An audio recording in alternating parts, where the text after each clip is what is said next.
Hello ladies and gentlemen, it's WillE here, and today I'm going to give you an overview of what content will be made available in each phase of Classic WoW, and what key in-game activities will be restricted or available due to the rollout they're planning. Your favourite thing in the game may not be available for some time, and after this I'm going to go over some options of what may happen once the Classic content has concluded. It's a subject of some debate and will no doubt only become more prominent as time goes on. We still need the exact dates on how each phase will last, but I think we have a rough idea that phase 1 and 6 will be the longest, and the phases in between that will be a bit shorter. The content is being divided up into 6 phases. So phase 1, where we currently are at the moment, is largely focused around PvE content at endgame and will provide access to Molten Core, Ahn-Qiraj's LAIR and Marathon. This set of content provides a good amount to do, as well as plenty of time to prepare for later content phases. Seeing as raid gearing is linear in Classic, it's important that you pick up gear from Molten Core in order to easier progress through BLACKWING LAIR in a later phase, and so on. This is the real phase to get your attunements done as well, with much of the content available having many prerequisites in place that must be completed. Molten Core attunement requires completing the majority of Blackrock depths. Ahn-Qiraj's LAIR requires a massive quest chain leading you all across Azeroth to earn your Drakefire amulet, and defeating Ahn-Qiraj is the only way to craft the Ahn-Qiraj Scale Cloak, which will save you from the Shadow Flame attack during the Nefarian encounter in a later phase. Don't forget Upper Blackrock Spire too, which needs the Seal of Ascension, granted from doing many runs of Lower Blackrock Spire and combining several gems amongst other items. There are also dungeon attunements too. Many dungeons needed a key or item to progress, or in some cases just access them, such as the key to the city for Stratholme Deadside, which of course has Rivender's Death Charger in it, or the skeleton key to enter Skullomance. Marathon is good for many things, like farming the Heart of Noxian from the Amber Shard side. This can be done in phase 1 and will be great for a number of fights later where nature resist is super important, like Princess Huhuran for example. Not only does the item boost your nature resist on a trinket slot, but can dispel a dangerous dot instantly, making it very valuable. This dungeon also has a great number of nature resist items throughout. Marathon also has a number of good farming routes too, so don't count it out as a good piece of content. Phase 1 is also a great time to get your professions done, such as choosing your specializations like weaponsmithing or tribal leatherworking, and start making gold with essential items like bags or maybe wands. The Black Forge for mining is also available in phase 1. One of the biggest things that people will miss in phase 1 is no PvP ranks, rewards or battlegrounds. The only PvP is World PvP, and as far as we know, kills will not be retroactively tracked to count at a later phase, so the PvP at the moment is purely for that sweet ganking action, but I'm sure many people don't need a reason other than that anyway. Phase 2 expands on much of the instance content brought in phase 1 with a great deal of open world content. We do however get one new dungeon to explore, MAUL. And even if you are level capped by this point, MAUL still has many benefits. MAUL is required for the Warlock and Paladin epic mount quests. It provided the Mana Tap Talisman, which is great for pretty much every healer. It has trinkets for all classes too, and one of the bosses in there drops the recipe for Run Tum Tuber Surprise, which is a really nice intellect food buff. MAUL also meant you could start doing tribute runs, helped by using a Gordok Ogre suit to disguise you. Run straight to the end, defeat the king, go back through, talk to the bosses you've skipped who will give you powerful gear or a nice buff. In terms of open world content, we have 2 world bosses coming in phase 2. AZUREGOS in Ashara and Lord KAZZAK in the Blasted Lands. Both of these have highly sought after items and will be harshly contested on PvP and PvE servers for sure, and not only between factions but also between raid groups. You have to get the tag as part of your raid and then finish the fight. Whilst being harassed by many other players, it's going to be interesting to see the first few world boss spawns. The honour system as well as PvP ranks will also be introduced. I suspect this will be eagerly awaited by many people, as the PvP ranks have many really good rewards in there. This lets you start building rewards from PvPing. Expect PvP in endgame zones to ramp up considerably at this point. PvP ranks offer a massive variety of rewards, from mount discounts, gear, a mount itself, and for the dedicated few, the illustrious High Warlord or Grand Marshal titles. The honour system is what decides what rank you'll be, and it comes down to this: the more honour kills you have, the better, and it gets more difficult each rank you go up. It's going to be extremely competitive, I'm sure. Phase 2 fills out the gaps in areas Phase 1 missed in my opinion, and gives the open world a little bit more appeal. One last major thing from Phase 2 that's missing for me is Battlegrounds. Phase 3 brings some nice benefits for everyone. For the PvE players, BLACKWING LAIR opens, offering Tier 2, which is overall the best looking tier set to ever have been released. Across all the classes for me, it's super cool. BLACKWING LAIR brings a new alchemy lab, Elementium bars for Thunder Fury, and many new bosses. By this point you should have your Onyxia scale cloak ready to go as well. 2 battlegrounds will open in Phase 3, WARSONG GULCH for the following combat levels. This will be the capture the flag battleground you all remember. Prepare to spend many hours watching a druid running off into the distance with your flag. Also, don't forget about Twinks, I'm sure many people will have prepared for this moment. ALTERAC Valley will also open for the level 51 to 60 characters. The ALTERAC Valley of old you may have heard about or even experienced yourself with battlegrounds lasting days isn't going to be the version that's in Classic. It used to go on forever because NPC health was really high and there were constant reinforcements which made it very difficult to progress, especially when you're having to deal with the enemy faction as well. This basically stopped any Zerg tactics that were possible as the NPCs would just wipe you out too fast. The version we're getting has lowered NPC health, and the only requirement for victory is defeating the other faction leader. So the Alliance need to defeat Drekthar, and the Horde need to defeat Vandar Stormpike. So it's most likely just going to be a Zerg to the last boss, which is a bit disappointing to be honest. They could have left in the old version for, you know, maybe one phase, so we could have experienced it again. Still, if one faction is backed up all the way to the last base, things could go on for many hours still, so hopefully it's still a fun experience. Also, the Darkmoon Fair will open with all of its associated benefits, the world damage buff from Sage, toys, the gear, and of course the Darkmoon card trinkets, which are best in slot for many classes for some time. Unlike the Darkmoon Fair of today, there is no grand portal to take you there, it's the small setup outside of Thunderbluff or Stormwind. By this point, much of the well-remembered content is in Classic.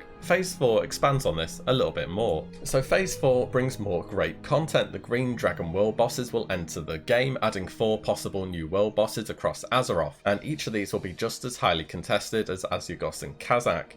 In addition to the great gear they drop, they can be skinned at 315 for Dreamscale, used to make some nice quality nature resist gear, especially good for once AQ40's out. The final battleground of Classic will be released in Phase 4 as well, which covers these levels, and that battleground is ARATHI Basin, based around point defense, prepared to be thrown off the lumber bill many times by priests.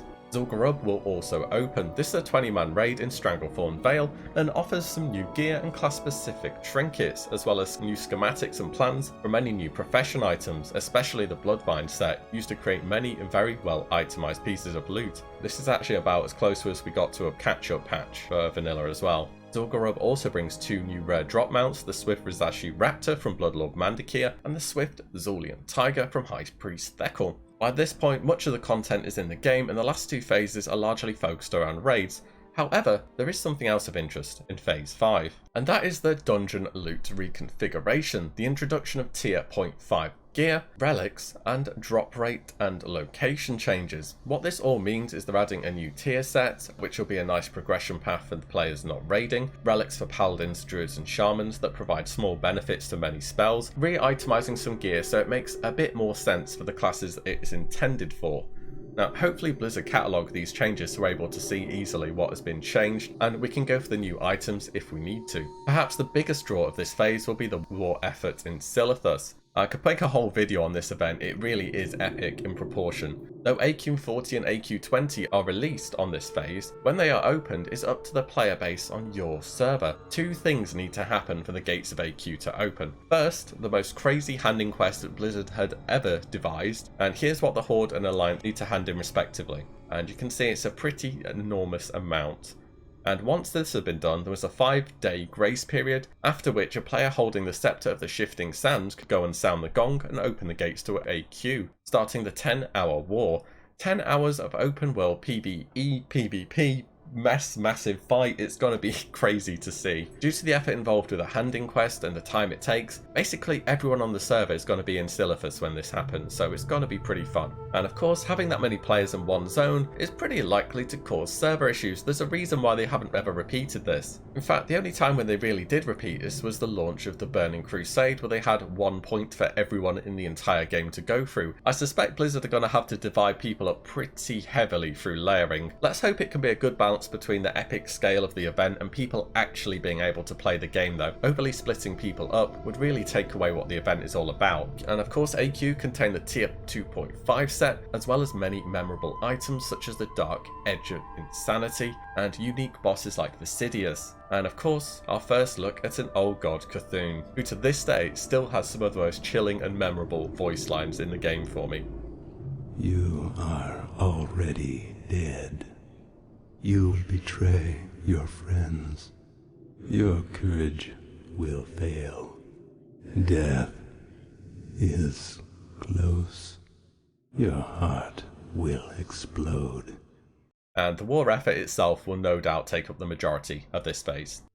Finally, Phase 6, where vanilla ended. Just like in the previous phase, the new raid has some sort of a hype-up phase, I suppose you could call it. This time it's in the form of the Scourge invasion, and there would be Scourge attacks at random points throughout Azeroth, pushing back the invasion rewards rep with the Argent Defenders, as well as various currencies that you could turn in for potions, gear, weapon buffs, etc. The invasion period lasted a while before NAXXRAMAS formally opened, and this is the final raid tier of vanilla. It contained tier 3 as well as many well-remembered bosses like Patchwork, the Four Horsemen, Thaddeus, and of course Kel'Thuzad himself. The loot here was a real step up for all classes across the board. A fully geared Naxx character was at crazy high power levels. NAXXRAMAS also meant that casters could start working towards Atiyesh, Great Staff of the Guardian, providing different benefits for different classes, and requiring first of all 40 shards dropped by bosses in NAXXRAMAS, then defeating Kel'Thuzad and Cthulhu. The reward, however, was pretty worth it, that awesome orange staff. Finally, for the PvPers, world objectives were introduced. In the Eastern Plaguelands, controlling all 4 towers gave a 5% boost of both physical and spell damage whilst in the zone. There's also another event in Silithus to be the first faction to gather 200 Silithist, and this could only be carried whilst demounted, so expect a bit of a gank fest for this one. The first faction to complete this gets a bonus 25% rep with the Cenarian Circle for a period of time whilst in Silithus or the AQ raid zones. So there it is, that is your phase by phase overview. There's a whole lot to do and a whole lot to look forward to, and it should keep you busy throughout the duration of Classic. What comes next? At this point, Blizzard were already bringing out changes to take us into the Outland, replacing our hard-earned epics with quest rewards within the first hour even, giving flying, and much more. This is a tough question for Blizzard, and I hope that the community response is strongly taken into account as it has been so far. The way I see it, they've got a few decent options. So option 1, phase 6 is it for Classic, lock the servers, leave it as it is forever unchanged, create new servers for people who wish to carry on for TBC content, and then roll out the TBC content mostly unchanged as they have done with Classic. Option 2, introduce content that could have put in vanilla but was moved to TBC, so Hyjal as a zone under raid, Karazhan as a raid, Caverns of Time, etc. Option 3, some progressive servers, so have a mix between Classic locked servers and others that move on to TBC. I don't know whether they'll look at doing this, I don't know how much they'll want to divide the population of the game.